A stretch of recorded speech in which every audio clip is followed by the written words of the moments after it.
Hi, this is Two Girls on a Bench. The podcast. So we're two writers who tend to procrastinate just a bit. We like to snack. We like to talk. We don't have time to write, but we have time to do this podcast. We certainly do. Join us on the bench. Listen in. At number 2 Girls on a Bench.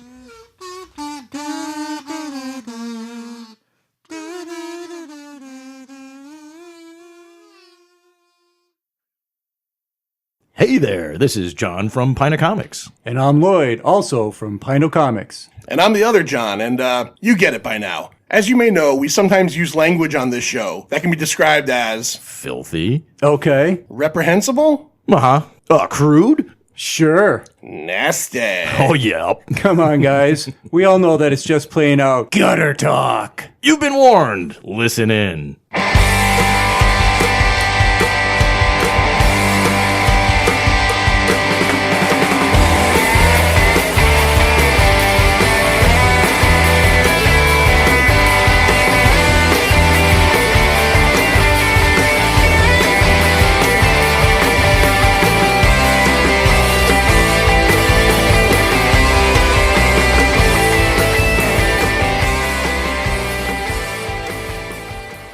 Welcome to an all-new episode of Pint Comics. I am Johnny Ganache, and with me tonight are not Sir John nor, I don't know, whatever works there, the Manster, but I've got another six-packer, G.I. Gary. Gary, what's going on, man? Hey, not much. Just stuck at home for some odd reason. Yeah, why are you home, Gary? What's wrong? Somebody released a plague toxin into the world. Stuff of fiction. Yes, yeah. But now is reality. Yeah, we've had some issues. Something's happened in the world. Something has happened in the world, right? Oh, yeah, absolutely. And new stuff, new day. Yeah, absolutely. How are you faring at home? Going stir crazy. It's definitely an adjustment. I come home from work and then I'm done. And my wife is home for work and then she's home afterwards. And everybody is stir crazy. My son especially, he misses school and he misses all his friends.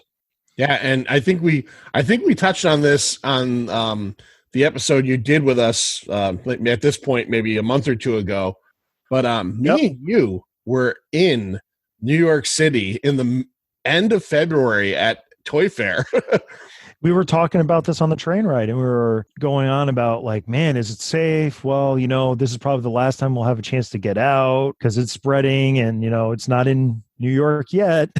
Yeah, we dodged that motherfucker. Thankfully, had a good time too. Hey, Gary, you honestly might be the last person that I attended a con with in 2020. First and last? Yeah. First and last. Yeah. Didn't get out of the gate after February. It all ended. Many things, I can say I've done this year. That is one thing I will never regret because to get out at that time of year is hard enough because usually it's just a difficult time with the weather. But, we got out and we had fun. Yeah. We saw a lot. I got schooled playing a new game in 5 seconds or less.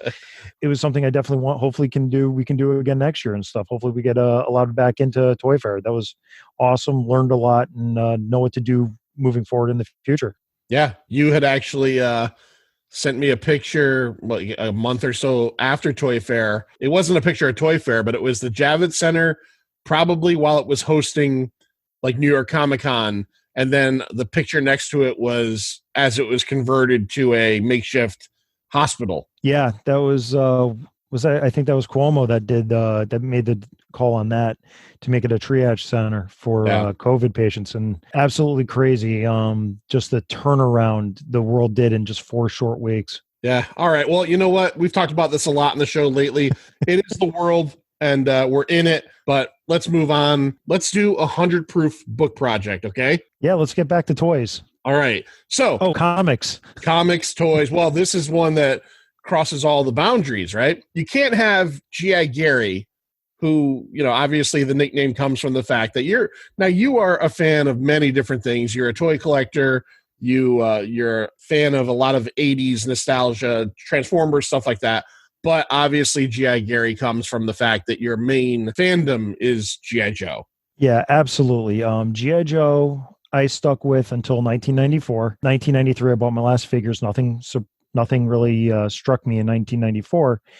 But I was with the comic book up through issue 155 on a subscription, and the day I got the last book was a shock to me. I wasn't a wizard reader in 1994, and that was it.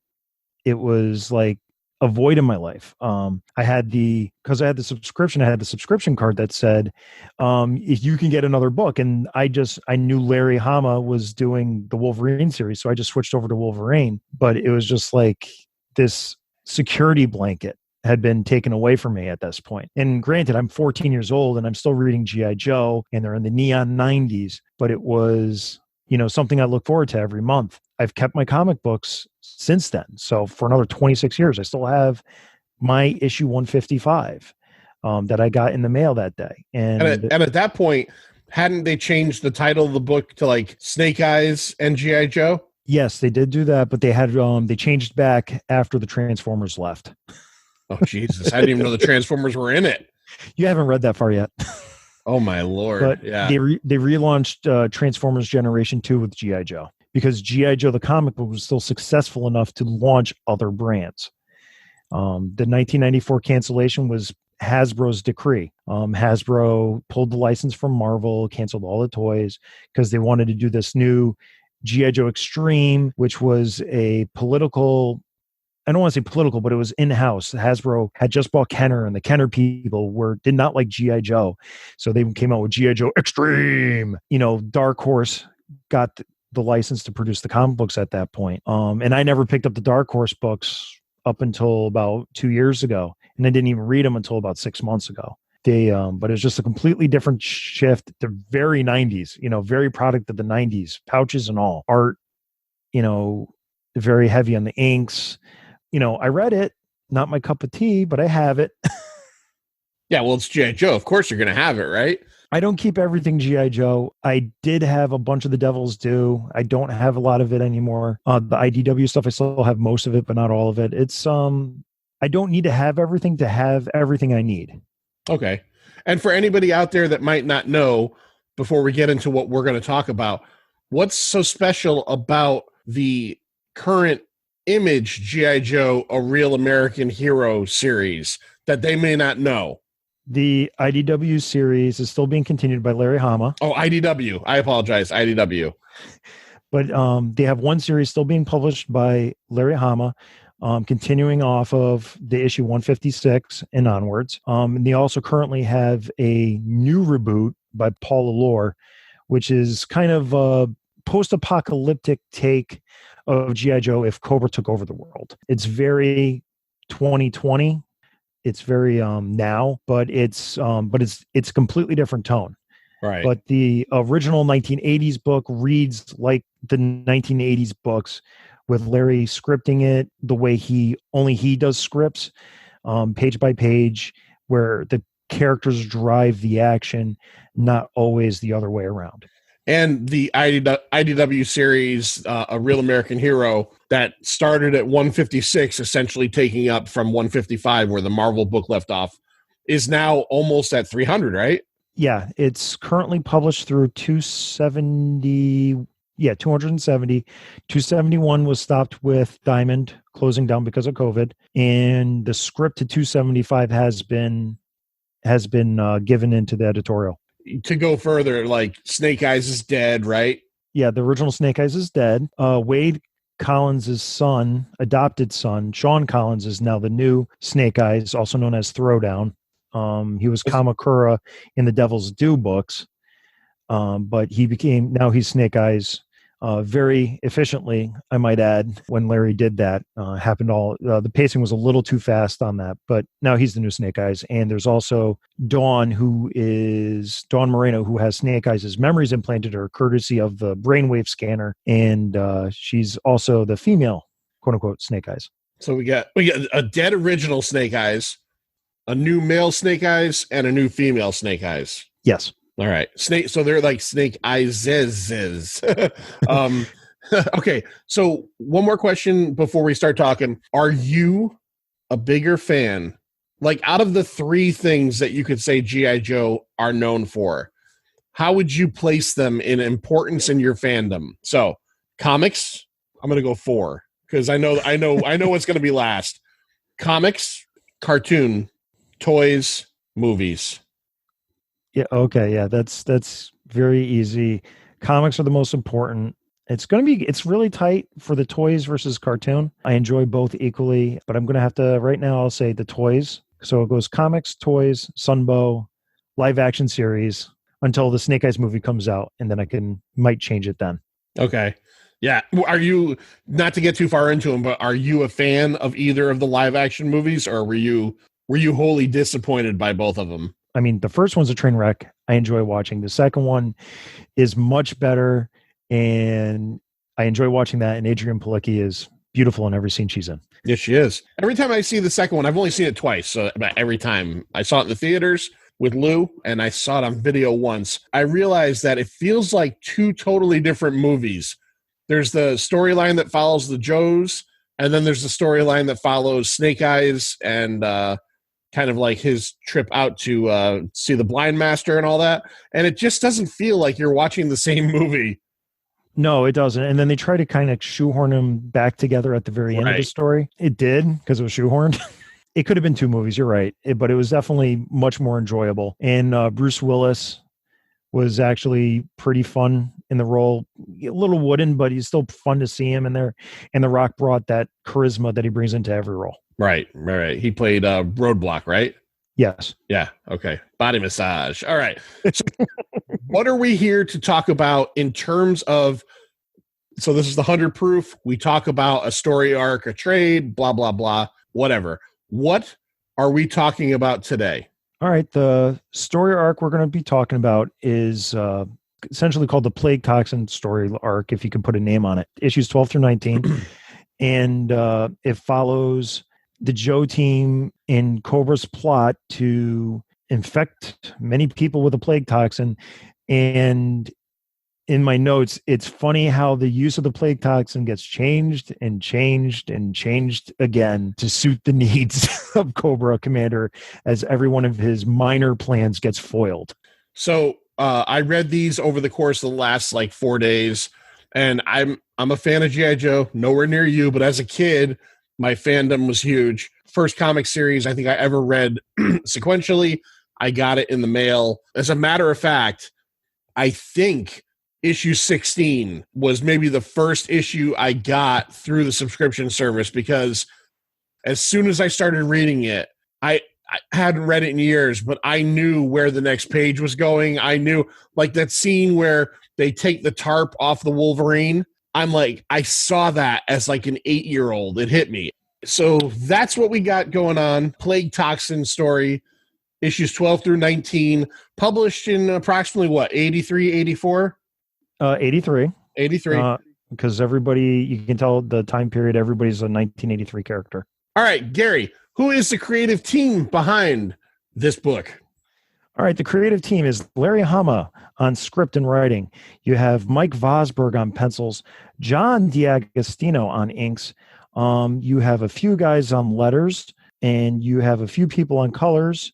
I noticed Glynis Wine and Bob Sharon on a few of them. I know Joe Rosa did some letters, and I also know Tom DeFalco did some lettering. Editors included Jim Shooter, editor-in-chief. Am I correct if I remember reading, I think towards the end of it, didn't Hama have someone else scripting it with him, or no? No. Okay, I thought I had read that. This all starts, man, this book, these 7 or 8 issues? A lot is happening, right? So why don't you give us real quick, before we start getting into the plot, why don't you give us plot? There is a lot of plot. Why don't you give us the major players? Who are the main characters in this thing? Well, the major characters overarching is going to be, you're going to have Snake Eyes, you're going to have Quinn the Eskimo, Dr. Venom, Cobra Commander, the Baroness. You're going to have Destro. The first full appearance of Destro is in this. And it's just, Major Blood is going to be introduced, who will become a major player. Mostly it's around Snake Eyes, and Scarface and Quinn and Venom. Okay, so I've got some questions. First of all, Quinn. Okay, I know he was introduced in number 2. Correct. G.I. Joe number 2. He's a mercenary, and in the beginning of this, he's essentially working for Cobra. But he's a mercenary, and he's an honorable mercenary where once you're done paying him, he'll do whatever he wants or gets paid to do. So he kind of ends up partnering up with Snake Eyes in a lot of this. Right. Yeah, because Quinn holds the letter. He's honorable, and he will fulfill his contract to the letter of the contract. And sometimes there may be some creative interpretation of the letters of those contracts. Dr. Venom is a character. He's not a mad scientist. He's the guy who created the plague toxin that Cobra hopes to unleash upon humanity. But he is, man, if there is a bigger asshole character in comic books, I don't know if I've read him before. Am I right about this or what? Oh yeah, he's a real piece of crap. Yeah. He's the worst. Now, I've just named 2 characters that, as I was reading this, and I have not read this since I was a kid, 2 characters that play major roles in this very large G.I. Joe story arc from the comic book that I don't think have ever been translated to the toy lines, have they? Quinn came out in the early to mid 2000s as part of a comic book 3 ring figure. And then Dr. Venom came out in 2011 as a club exclusive. And then they issued Quinn with the G.I. Joe Retaliation line in his summer clothes that he wears in Sierra Gordo. So essentially the story of this is, well, here's the one other character I want to ask about before I get into that. Scarface. Is this a character that has been, is he a toy? Has he been? Yes, he has a figure as well. Issue 37.5 comic book pack, released with the Crimson Guard figure. I bought, that was the first, that was one of my first action figure purchases when the Modern Era came out. When I discovered that 2-pack in a store. Okay. So Scarface. Scarface is essentially a Cobra officer? Cobra soldier, yeah. Yeah.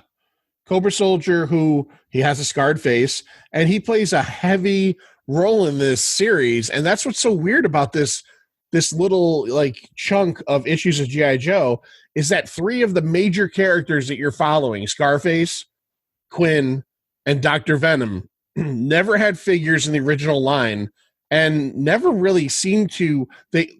I was a huge G.I. Joe fan. I remembered Quinn from reading the books when I was a kid, but he wasn't it wasn't on my must-have list. Is that an anomaly in this book to focus on characters that aren't like Scarlet and Duke? You know what I mean? Yeah, it is an anomaly. But as Larry said, when he was creating G.I. Joe for Marvel Comics, the problem with Cobra was they didn't have any faced figures. Everybody was wearing a mask, right? Or in Cobra Commander's case, he had the mirror helmet. That's the reason why he created the Baroness. The Baroness is a Hilary Hama creation, not a Hasbro creation. But work for hire and all that. The Baroness was so popular, she got her own figure. Well, she's hot too.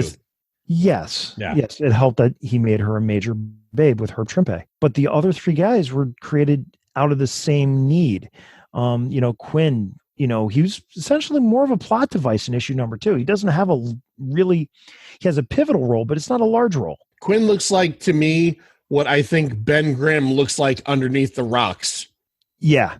Yeah. He's built he's just this giant Eskimo guy with this 3-skulled necklace, and what is the gun he has? It looks like a friggin' anti-aircraft gun. It's a Browning air-cooled 30 cal. It's funny too because you have John D'Agostino on inks. John did a lot of war comics for Charlton in the 50s and 60s. I have one of them. Yeah, you're a big Charlton guy with the war stuff, right? Yeah, I like war comics, and Charlton did some good stuff. And I also hear you like Yang.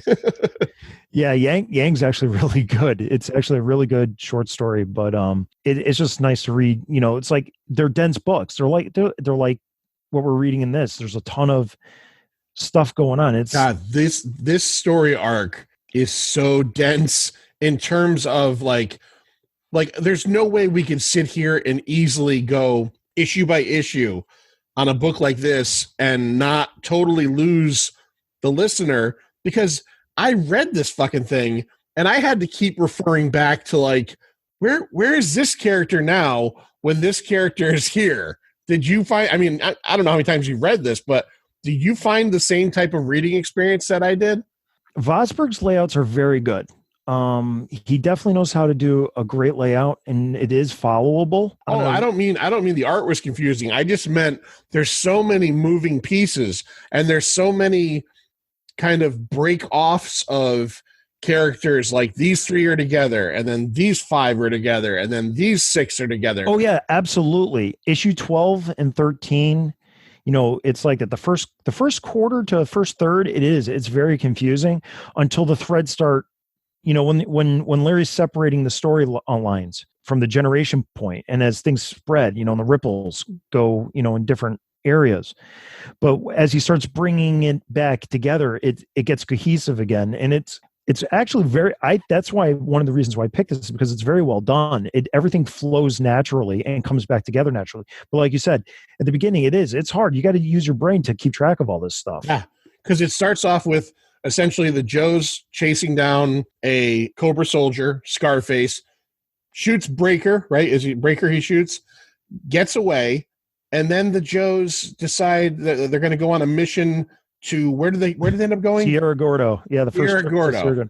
Yeah, it's, Clutch got shot, and I have in my note, and I took my notes, and Breaker was getting beaten up by the bikers, and I was like, wow, that's right. That's kind of like the first Dreadnought. So it's like, okay, hey, guess what? Bikers are a serious threat for the armed forces, even if you're an elite member like G.I. Joe. But yeah, it starts with the car chase. It starts with an exploding Pinto. That was funny. Yeah. And then very quickly, it's almost like a Bond flick, and it's like, or Indiana Jones flying the plane to Sierra Gordo, and they land to Sierra Gordo to, I got cash and you got video games. Yeah, they're on an undercover mission to go. They think that Dr. Venom has a cache of computer chips to control missiles. Stalker, Snake Eyes, and who else? Gung Ho and Breaker go undercover and immediately blow their cover. It doesn't even take like fucking 10 minutes. This is G.I. Joe guys, like, this must be where they decided to create Chuckles because they needed somebody that could do that stuff. Yeah, it was like 2 sentences in, and Dr. Venom has him pegged right away. It took no time. Before you know it, they're getting attacked by an alligator. Stalker gets bit on the leg by an alligator. Oh yeah, it's like I said, and it's dense. Like you're talking about things that happen in 2 issues, but there's a lot of that action over the course of half of an issue to the next half of an issue. Right. Because in all that time too, there's the bombing of the base, and trapping Dr. Venom, the double cross and the triple cross. And there's a lot of action going on. Yeah. And not to mention the, I guess, in wrestling terms, the kayfabe death of Snake Eyes, right? At one point, he's thought to be dead. He's obviously not. Let me ask you a question about Snake Eyes in this book, because again, it's been a long time since I've read early Joe, and I did enjoy this, but it's been a long time. Snake Eyes is essentially the Wolverine character of G.I. Joe. He's the standout tough guy, aka fighter, that I think most people could point to. If you said name a G.I. Joe character, I think most people are going to pick Snake Eyes.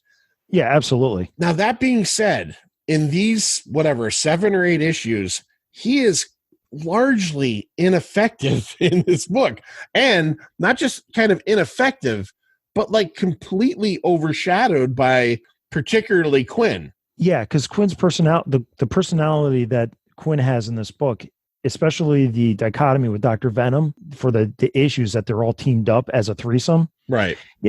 Snake Eyes is also ran in character development. He's there. He's providing plot devices. But he also doesn't even get like a really cool action moment. Like there are other characters in this that get like that kind of, Quinn gets it several times. I lost count about how many people got shot in the back in this book, by the way. But in all honesty, I was like very surprised at how, because here's the thing. So this is issues 12 to 19. So I was kind of wondering if somebody at editorial talked to Hama and said, look, you got this breakaway character that's just sitting here. I mean, I know at the time he might not have been a breakaway character, but 2 issues later, he's in Silent Interlude, and he is the Snake Eyes that I think everybody knows and expects. Well, that was the turning point for Snake Eyes. Issue 21 is the absolute turning point for Snake Eyes. Without what happened to issue number 20, issue 21 wouldn't have happened. It's been explained several times that something happened to the original script for issue number 20. They had to immediately use a fill-in issue for 20 to just keep the presses running and keep the book on time.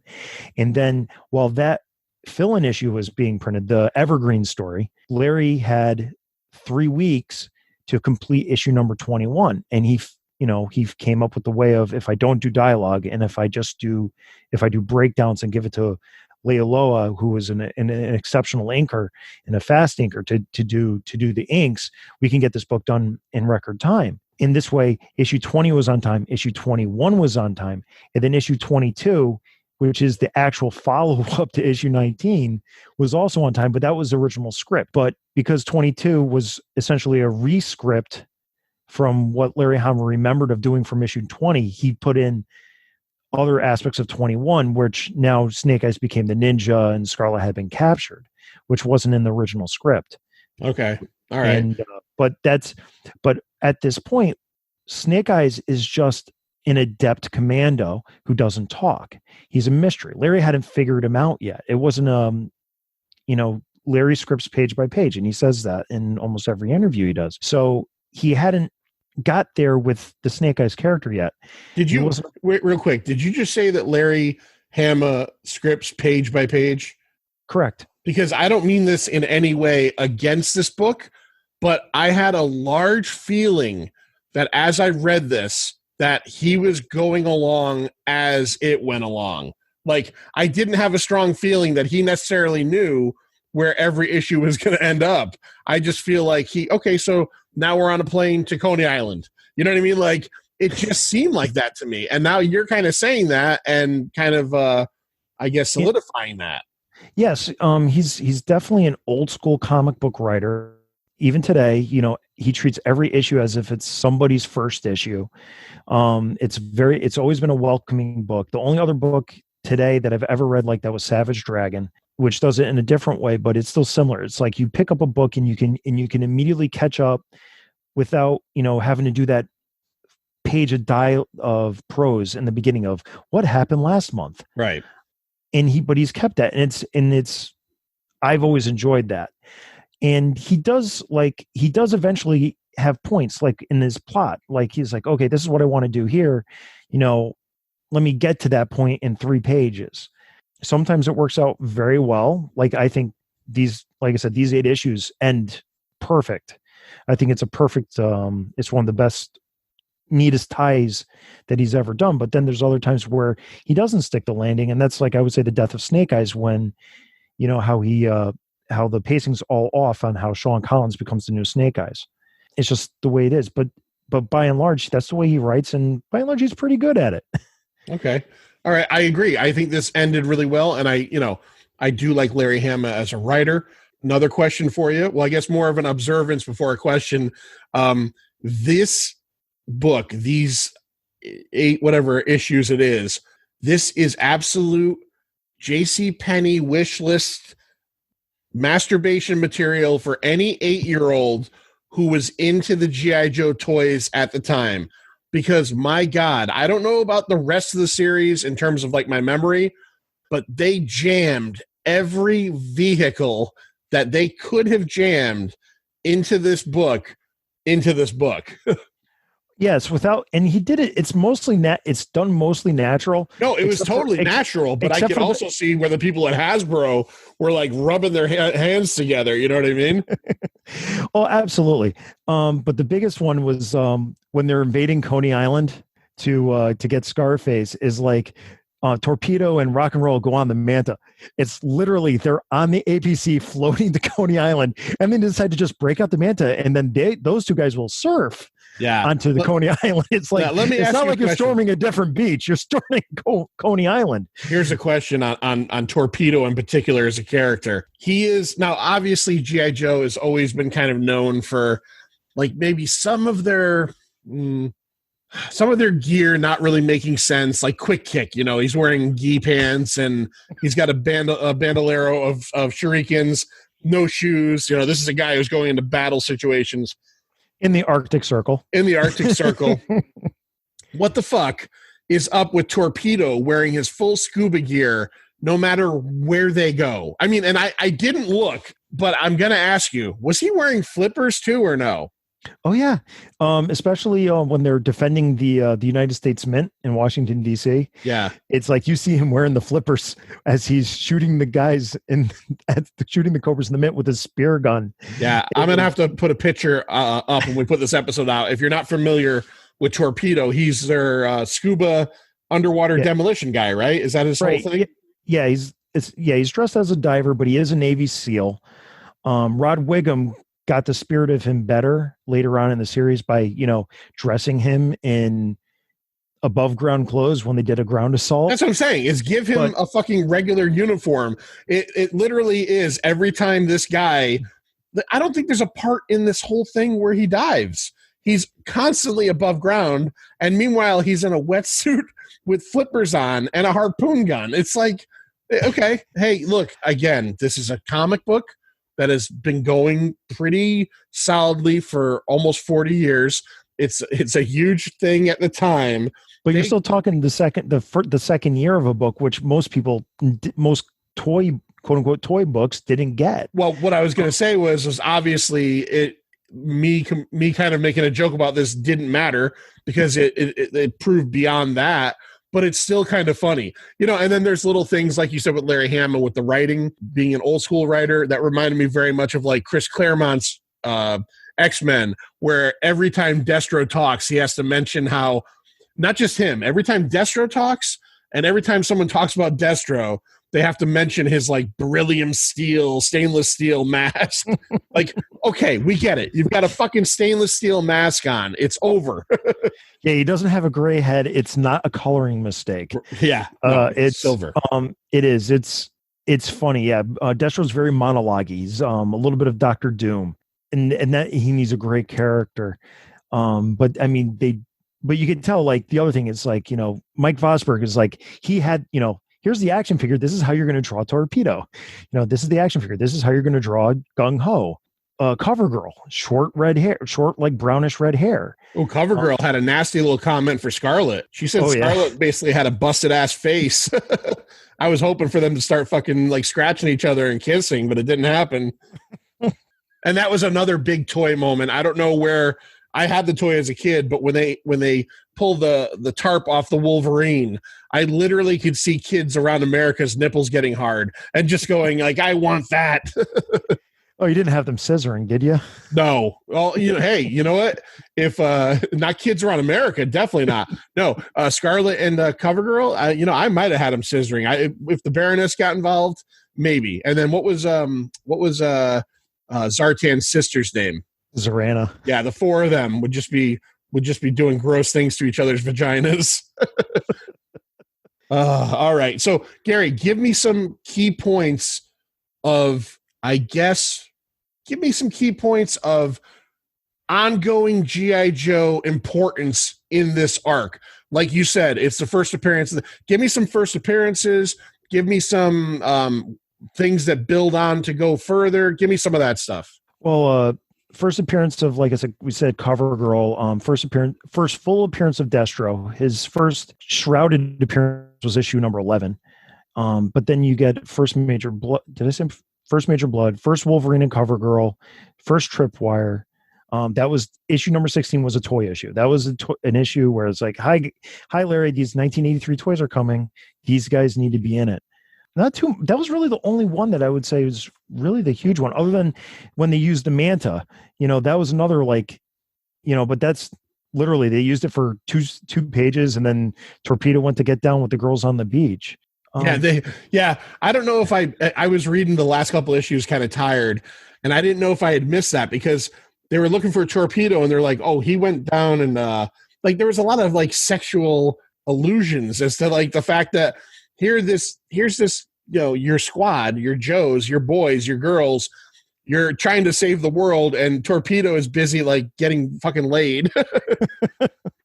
Hey, you know, guys got to do what a guy's got to do. And and that also might be, you think about Larry was probably, you know, doing this book and he's like, okay, I get it. He's in his wetsuit outfit. I'm just not going to use him this time on the land.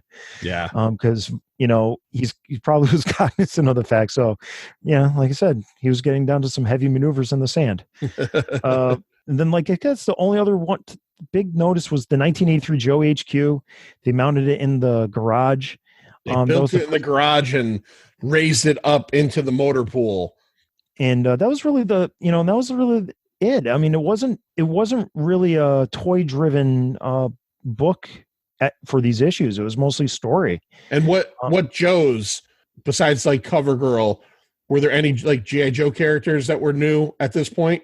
Wasn't Gung Ho fairly new at this point? Yeah, Gung Ho was introduced in issue number 11 along with Doc and a few others. Mr. Bus Driver. The bus driver. Yeah, Doc. Fudge? You know, the fencer or whatever it's called. Mr. Bus Driver. Yeah, the reggae man. Yeah.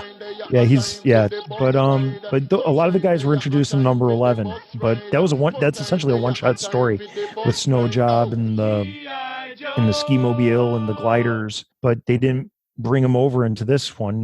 They went a different direction. What plot devices? Now, here's a question for you.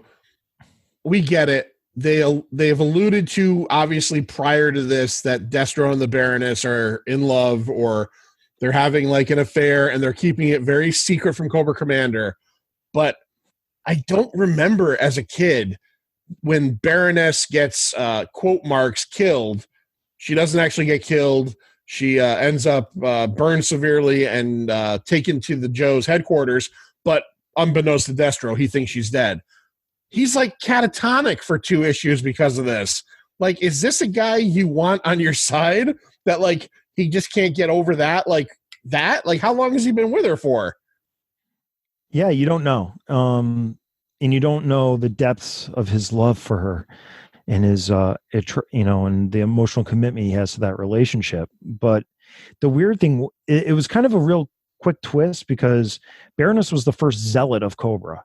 She was the real zealot. And then for them to introduce Destro as her love interest, and then for her to all of a sudden be torn rather quickly between Destro and her loyalty to Cobra Commander, that was one of the few things that you're right. It was probably something that was a little bit of a shoehorn, but you get through that. And then for the rest of, the book, that's a long-standing relationship, and she will always choose Destro over the Cobra Commander for that. But it was just that, it was her apparent death that like said, you know what, obviously Cobra Commander doesn't really care about me. Yeah, Cobra Commander tries to have him killed at one point. There's so many double crosses in this book that I couldn't even bring them up right now. The Cobra Commander double crosses Destro. Destro is essentially double crossing Cobra Commander by going behind his back with Baroness. Dr. Venom is double crossing everybody. Scarface is kind of double crossing everybody. Cobra, I don't know, man. There's not a lot of love there, No, when they introduced Major Blood at the dinner scene, and everybody uses thought balloons, which is very rare for Larry to use, you can see everybody's thoughts is like, what can I do in this situation for my personal advantage? And it's very insightful because it's the first time that we start to see that all is not well in Cobraville. It's the first time that everybody has their own machinations, and it's all going to work against the grander global scheme of Cobra Commander, who's trying to run this organization, and he's basically a manager that has lost control. Yeah. Yeah, he essentially is. And one of the things I was surprised at was, you got Cobra, you got this pretty big organization. why is Cobra Commander like on the front lines all the time? Like, don't you want that guy hidden somewhere? Well, I mean, it's pride. Pride goeth before a fall. It's ego. It's still early on, so he hasn't had a lot of failures up to this point. I think he should have realized he should have done better hiring policies. Yeah, no, he's not he doesn't screen really good. He doesn't background checks. There's no background checks with Cobra when you don't know that the Baroness and Destro have been doing it for like the last 20 years. Yeah, and then you hire Major Blood. Yeah. I mean, it's, you get what you pay for. And apparently, I don't think he pays his mercs too much money. No, he's pretty cheap. He's pretty cheap.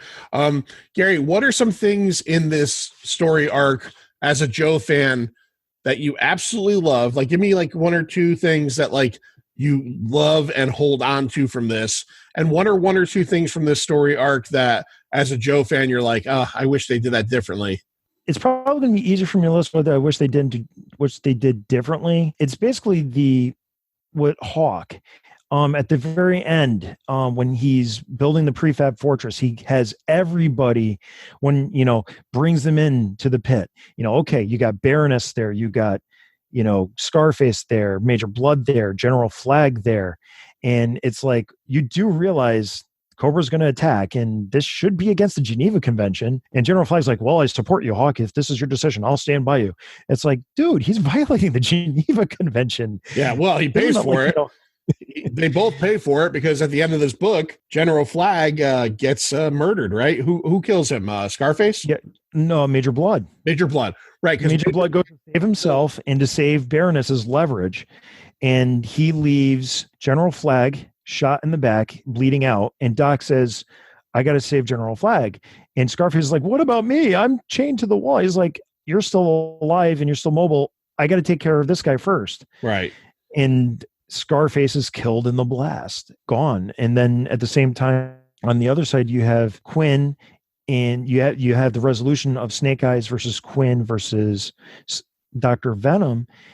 Dr. Venom shoots Quinn in the back. Yeah. Again, another back shot. Yeah. And after Quinn had spared Scarface his life with his strange morality of the weasel spirit. The weasel and the bear. Yeah. He's getting the weasel and the bear.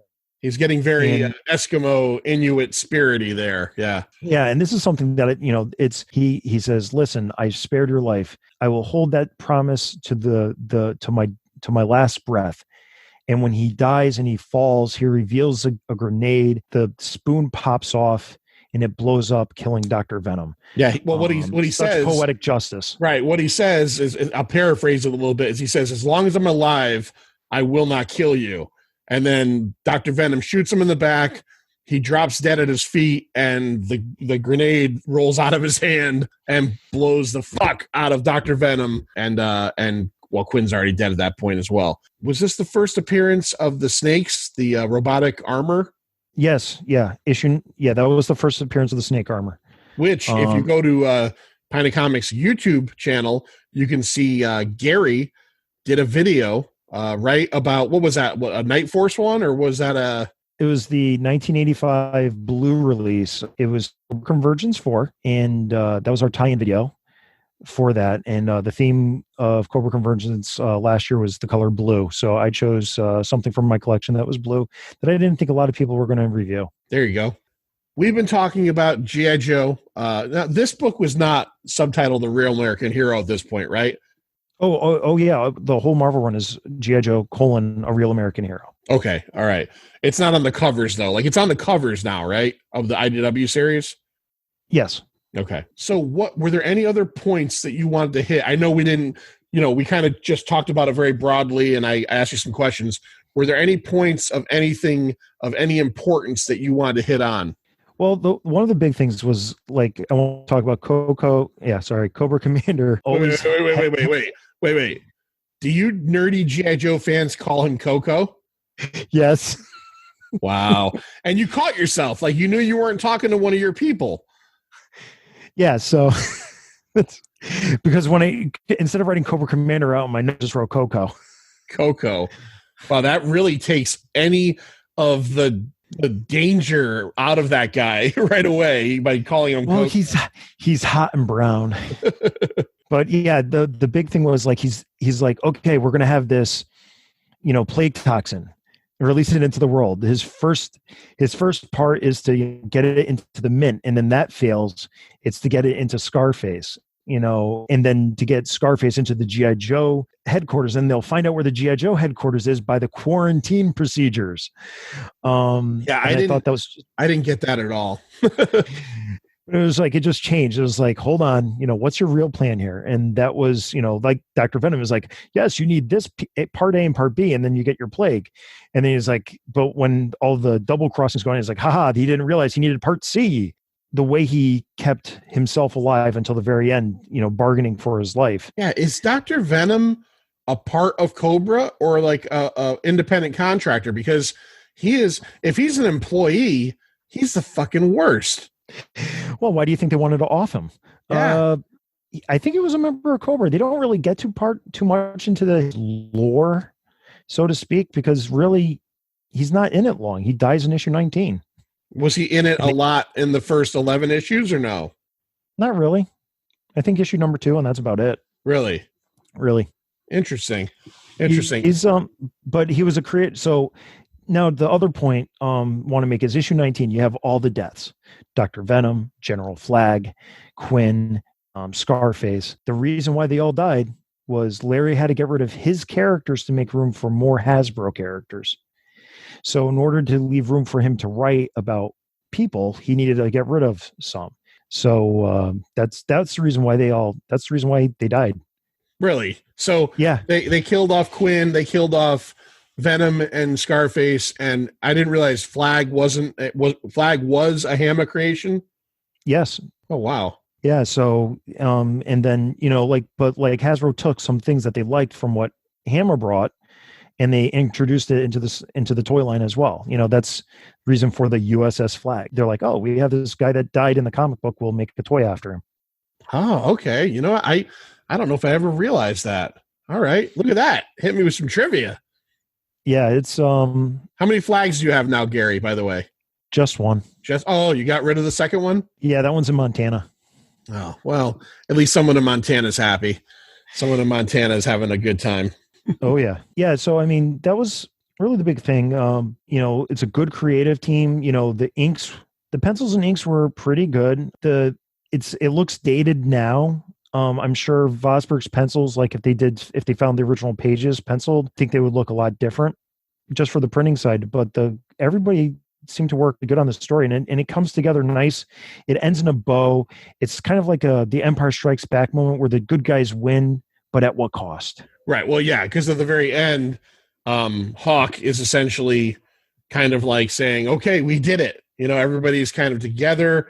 And is everybody here? Yeah, we got a full count for the most part. And, we won. And then you get that last frame where it is one of the Joes handing. You see Doc's hand holding Flag's dog tags, and you see Snake Eyes' hand holding Quinn's weasel skull necklace. Oh, was that a weasel skull? Oh, yeah. Oh, I didn't realize that. I don't know. Cool. Now it makes sense with all of his weasel talk. Yeah, you're surprised he didn't have a bear. Yeah, a giant bear skull around his neck. All right, Gary. So we've been doing this. You've been around. You've done the Pint Movie Invitational. We do the same thing on the 100 proof, same scale, 0 to 5. 0, you absolutely fucking hated this book. 5, best thing ever. Quarter scale, allowable. This is kind of like you brought the book into us. I'll give mine first, and I will preface mine by saying I enjoy this book. I take it as a product of 1983. Older comics are different than they are now. The art was consistent. The coloring was really good. A really bright kind of palette this thing has. Some of the characterization comes across a little goofy nowadays. You got this elite fighting squad, G.I. Joe, and they're kind of goofy sometimes. And, and then you got these essentially urban terrorists in Cobra, and they're kind of goofy too. I think this did come together well. I do think this probably could have been done in maybe an issue or two less. So with all that said, I will give this a 2.75, which, don't take that the wrong way, I enjoyed this. I'm looking forward to diving further into my G.I. Joe collection again, but that's where I stand with this, 2.75. So Gary, what do you give the, I guess you call it the plague toxin storyline? Well, listening to you, you actually lowered my score a little bit, what I was going to give it. I think this is solid writing. I think this writing would hold up even today. I think, like you said, the characterizations definitely are dated. So it is, again, a product of its time, but it wouldn't, to be timeless, it wouldn't take too much. Like you said, there's some edits that could be made, maybe lose an issue or two. But the other side too is because the storytelling is so dense. I'm glad it is, because if this was one of these decompressed books, this would be a 12-issue series, maxi series. Right. I'm going to stick at a 4 out of 5. Again, like you said, it is a little dated, but it's so strong in so many other areas that if you took a couple things out of it, that particularly, the Hasbro, shoehorning in some toys, it'd be a time, it could almost be a classic bound that, almost anybody could read. Yeah. Okay. I could agree with that. I could see where if this was written today, and maybe you excised some of, and now again, that's part of the charm though, but like if maybe you put Torpedo in a tactical uniform where, again, but I'm not trying to argue comic book ridiculousness. You know what I mean? Because I understand that's a thing. But I could imagine this storyline being a great storyline of a current G.I. Joe series and brought into a little bit of the grittier, I guess, aesthetic. But no, I enjoyed it. And again, I'm planning on continue reading. I'm looking forward now. I'll probably read it tonight to reading 20 because I had forgotten that was a evergreen kind of like drawered issue, and then getting to 22, obviously 21. Look, I'm going to say it right now. If you're a fan of comic books, even if you're not a fan of G.I. Joe, if you've never read issue 21, Silent Interlude, I think it's important for all comic fans to read it because it's told without dialogue. It is a single one and done story, and it's fantastic. It's done so well. 21 is pretty close to a masterpiece as you can get. Yeah. Especially in comic books. It opened up a lot of people's minds about what a comic book could do. And it's hard to talk about these issues without going to 21, which was essentially the next chapter in the story. I was trying to not go there. Yeah. Because 21 is such a standout, such a shining star in comic books, much less in G.I. Joe and what it introduced, that, like you said, it's hard to believe that Snake Eyes was almost an also-ran in this storyline. Yeah, he truly is. He's in, again, 7 or 8 issues, and he really plays like he's a sidekick. And again, I know he's silent, but it's just so weird. It would literally be like reading an X-Men story from 1981 and Wolverine being like not involved in the action almost totally. You'd have a hard time swallowing that. You'd be like, what the fuck happened? Yeah, I think Snake Eyes' his biggest moment when he wins craps. Yeah, when they're playing craps, and he wins a Cadillac, and he keeps the guy's hat. Yeah, he's got a, and he gets lectured by Quinn about that. Yeah, he wins a pink that was Cadillac. bad taste. He wins a pink Cadillac and takes the guy's white cowboy hat. And then Quinn's driving the Cadillac, and Snake Eyes is like arms behind the head, legs up on the dashboard. Like, yeah, this is early Snake Eyes for sure. All right, Gary, we're going to have you back. Obviously, you're part of the show anyway. But I wanted to give you a chance to do something a little bit different at the very end of this. So obviously, listen to Pint Comics. Come back next week. We love you all. Stay safe out there. Check out the YouTube channel. Gary does a lot of great toy-centric videos for us. He's done Transformers stuff, G.I. Joe stuff, obviously. But Gary, I want to give you a shot to maybe offer the folks out there that might be G.I. Joe fans, why don't you tell them maybe a couple of podcasts or websites that they could check out that are G.I. Joe-centric and are G.I. Gary approved? Do podcasts first. If you're looking for news, the full force for news for G.I. Joe, they're always blasting whatever is going on in the world of Joe as soon as it hits. You have G.I. Joeberg, probably one of the best. I call it Top Gear for Joe guys. It's 3 guys from South Africa and another gentleman from Southern California. They're talking Joe, and they're bringing other people into the Joe community and just having a really good time still playing with toys. The Joe on Joe podcast, which talks about the cartoons. Those are probably some of my 3 favorite. We have, and I could go on and on with the podcast because I listen to almost every single one of them. You know, What's on Joe Mind. And then you have the YouTube channels. The biggest one that I like on YouTube right now is Hooded Cobra Commander 788. He's allowed us to be part of Cobra Convergence for a couple of years. And he's the biggest one I really like watching the most. And there's Timmer's channel. He's from Denmark. I really like getting the feel of what these guys overseas are doing with G.I. Joe, because it just gives me a new perspective.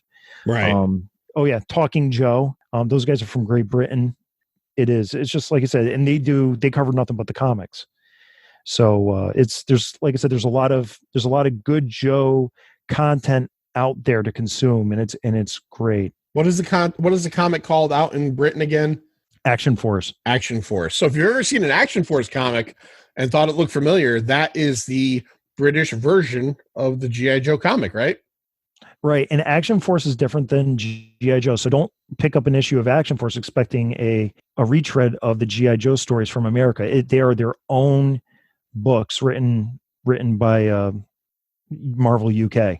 And who are the villains in that? It's not Cobra, right? It's someone else? Cobra is later, but it's the Red Shadows to begin with. The Red Shadows. I knew I had heard that somewhere. See, I listen to you, Gary. All right, Gary. All right. Thank you for filling in for those 2 knuckleheads who are not here tonight. Sir John and the Manster, chilling, doing whatever they're doing. And Gary, as always, please, you do the honors tonight and get us out of this current episode of the Pint of Comics podcast. See ya. It's over, Johnny. It's over. Nothing is over. Nothing. You just don't turn it off.